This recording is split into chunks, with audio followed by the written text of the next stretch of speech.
Alright, Shalom Israel. This is the brother Awarba coming back to you again with another lesson.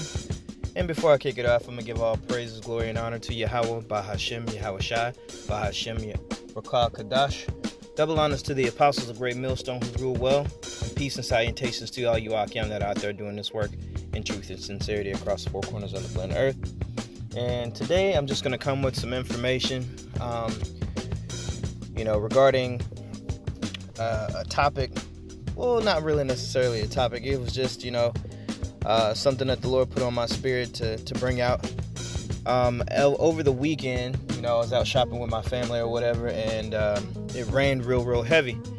And so the sun came out, and then the Most High, blessed me with the possibility of seeing a really nice looking rainbow, man, and it crossed all the way across over the sky and everything.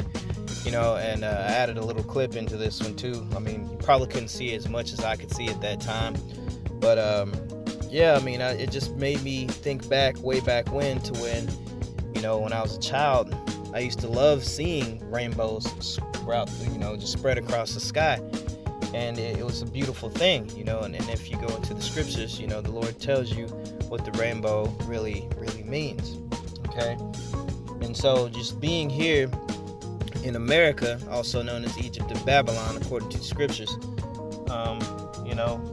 this place likes to pervert, goodly things, and turn them into, perverse, abominations, And so today, what I was thinking of doing, just all through the spirit of Yahweh Shem Yahweh Shai, was just opening up and sharing a little bit of information on the rainbow and how it actually got that way, okay? Because, the so-called white man, who is known as biblically as the Edomites in the scriptures, have taken everything and turned it, upside down and making it mean something that it doesn't mean. So without further ado, let's get into it. So the first thing I want to do is I want to go to the scriptures, and this is Genesis 9, where it's going to just discuss where the rainbow comes into existence. And this so happens to be back in the days of Noah, okay, when he came out of the ark. So we're going to start in Genesis 9, and we're going to start at the 11th verse. And it says, "And I will establish my covenant with you." Now, covenant, if you don't know what a covenant means, it's an agreement of some type of bond, okay, an accord between you and another. So I'll go ahead and get that in the book, in the blue letter, so you have an idea. Strong's H 1285. Berith. Okay. And it says covenant, alliance, pledge between man, like a treaty, alliance, okay, league, man to man, constitution, ordinance, agreement, pledge, an alliance of friendship, an alliance of marriage between God and man, a covenant, divine ordinance with signs or pledges. So basically, just like I said before, it's a type of agreement, that you establish with one another, or like the Most High establishes with the children of Israel, okay? So let's drop back. Let's get to it. Okay, so this is Genesis 9 and 11 again, and it says, "And I will establish my covenant with you, neither shall all flesh be cut off any more by the waters of a flood, neither shall there any more be a flood to destroy the earth. And the Most High said, This is the token of the covenant which I make between me and you, and every living creature that is with you for perpetual generations." And that word perpetual just means forever, or continuing, ongoing, okay? Verse 13, here's the point. It says, "I do set my bow in the cloud, and it shall be for a token of a covenant between me and the earth. And it shall come to pass, when I bring a cloud over the earth, that the bow shall be seen in the cloud. And I will remember my covenant, which is between me and you and every living creature of all flesh, and the water shall no more become a flood to destroy all flesh. And the bow shall be in the cloud, and I will look upon it, that I may remember the everlasting covenant between God and every living creature of all flesh that is upon the earth." Okay, So that was placed there, and it only comes usually after a heavy rain or anything as such, and that's a beautiful promise, and it's a beautiful token that the Most High gave, us and all of the creatures that are on the earth, and so it's a beautiful sign.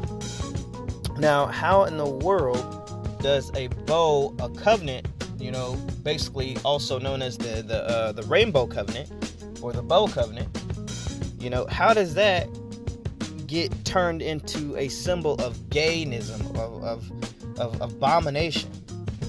How does that happen? How do you take something like that and turn it into that? It's just astronomical to believe. That's something that I grew up as, being an innocent child, and just thinking, oh, I love rainbows. But then, not knowing, a kid may draw a picture of a rainbow or something, or have a rainbow on clothes or something like that. And now you have to be careful because it can show or can speak the wrong message, nowadays. So what I'm going to do is I'm going to go into some history on this one to find out when that all started. All right. So the first thing I want to do is, of course, go to Wikipedia. But I think I already have it pulled up, and I do. Here it is right here. Okay. So basically, the flag has been out, and it's been known for different things. But that the LGBT pride thing, which stands for lesbian, gay, bi, and transsexual pride, has been ever since 1978. Okay, so this thing's been going for the past 38 or 37, 30, over the past 30 years. Okay, and this is a damn shame, man. You had one so-called Edomite guy decide that was going to be something that he was going to do to change it to that type of a meaning. And how we're going to find that out is we're going to go down and we're going to go into this one right here. All right, and this is where it's going to talk more about it. And it says the LGBTQ, lesbian, gay, bisexual, transgender, and queer pride symbol. All right, and here it says the rainbow was popularized as a symbol of the gay community by San Francisco artist Gilbert Baker. All right, in 1978, and it's this queer right here, man, who actually started all of that madness with gay rights and all this other stuff. Okay, you know what I'm saying? So again, man, it was you Edomites that started that mess. Changing it into a gay symbol, man, and it really, it came directly from Yahweh Shem Yahweh Shai, the rainbow, man, and it's a beautiful creation. So now we have to watch out because the so-called because the Edomites have now changed, the times and laws and statutes and things like that to change it into something different, man. I can't even, I have to be mindful. I have to tell my woman, hey, don't buy my daughter or, anything like that to where it has rainbows or anything like that on it, because it can be mistaken, man. It can be taken out of context by somebody that's looking to be a freak, man. Okay? Yeah, and so it was like, it has different meanings as well. All the different colors are supposed to stand for something. But I'm not really going to get into all of that with this. But I'm just going to go in and show you just all the different types of flags that there are that represent different things. But in reality, man, it's you heathens, man, that are pushing this madness on our people, which are the so-called Negroes, Latinos, Native Americans. Those are our people, which have always been known as the Israelites, man. But, of course, we know through history and things like that, going through slavery and having our real heritage beat out of us and stripped from us. I mean, we know to deal with that. Okay, but not to digress too much, if you look at this, it's the Pakistani flag combined with the LGBT flag, man. So now the so-called white man has even spread it even further, man. It's getting across over to these other nations who are taking on these customs of being demonic, being, just disgusting, man. Okay? You'll see it start to go across. Taiwan has one right here, and it's even reaching, Moab. you know? And that's basically the point that I wanted to bring out, man. It's just that you have this place, man, that we live that takes the things of the Most High and turns them into abominations or into lies, man. You know? It's another reason why this place has to be utterly destroyed and brought to naught so we can get out of here, man. Alright? And that's pretty much all I wanted to bring out. This is the brother of Warby coming back to you again. And I'm going to end and sign off with that. And I'm just going to say, Shalom.